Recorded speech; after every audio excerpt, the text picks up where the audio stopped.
Olá, eu sou Roberta Cajazeiras e hoje eu vou apresentar para você um resumo dos antecedentes históricos do turismo. Inicialmente, nós podemos considerar que o homem viaja desde a pré-história. A diferença do viajante da pré-história para o viajante de hoje é que o viajante da pré-história tinha outros interesses, ou seja, ele viajava para sobreviver, fugir das intempéries, caçar, coletar, bem diferente dos viajantes dos dias de hoje. Para falar de antecedentes do turismo contemporâneo, nós precisamos considerar que o principal referencial histórico é a Antiguidade Clássica. E, em primeiro lugar, vamos dar destaque à civilização grega, ou a Grécia, principalmente no século V a.C. Nesse período, houve um florescimento das viagens. Então, a civilização grega, inicialmente, foi bem próspera e isso estimulou que as viagens deixassem de ter o interesse apenas de sobrevivência para que outras motivações pudessem estimular os viajantes. E aí, também outro aspecto que estimulou as viagens no período da Antiguidade Clássica pelos gregos foi o desenvolvimento ou a consolidação do transporte marítimo.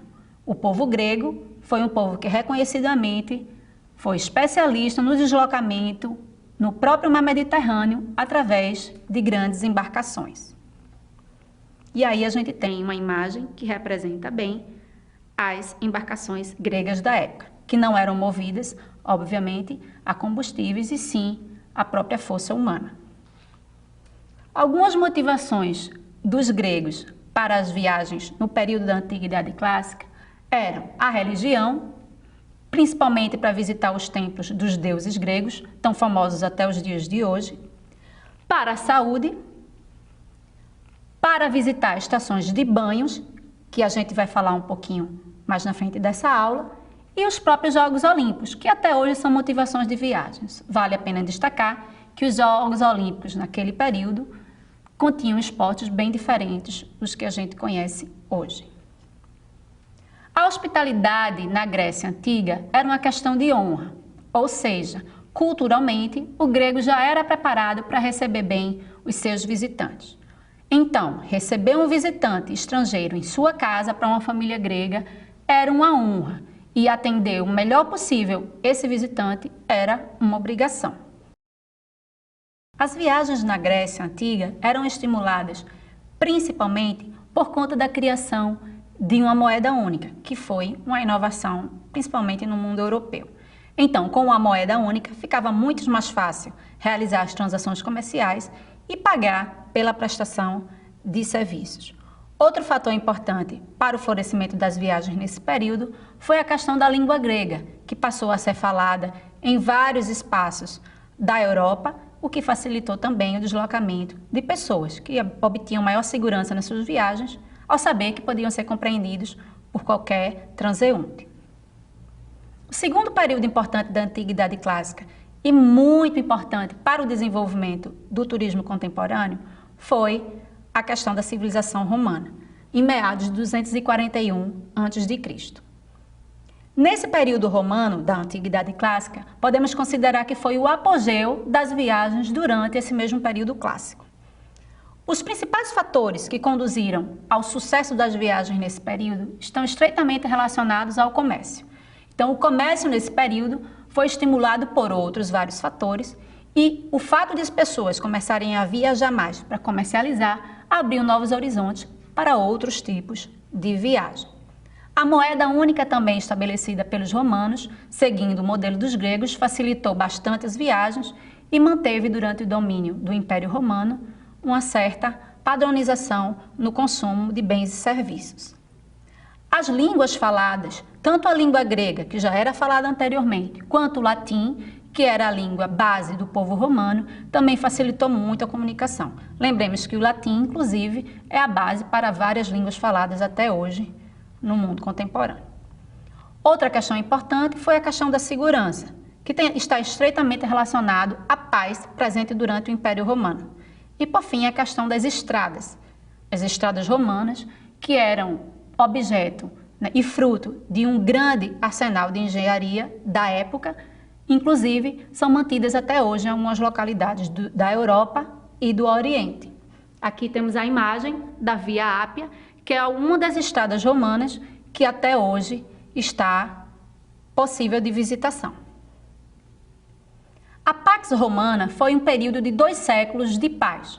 O que é que isso quer dizer? Que durante 2 séculos ficou muito mais fácil circular pelo Império Romano. Se você lembrar os conteúdos aprendidos no ensino fundamental e no ensino médio, você vai lembrar que o Império Romano se deslocou por boa parte da Europa, boa parte do Oriente Médio, inclusive o norte da África. Em todo esse espaço, ficou muito mais seguro viajar durante o período de domínio do Império Romano.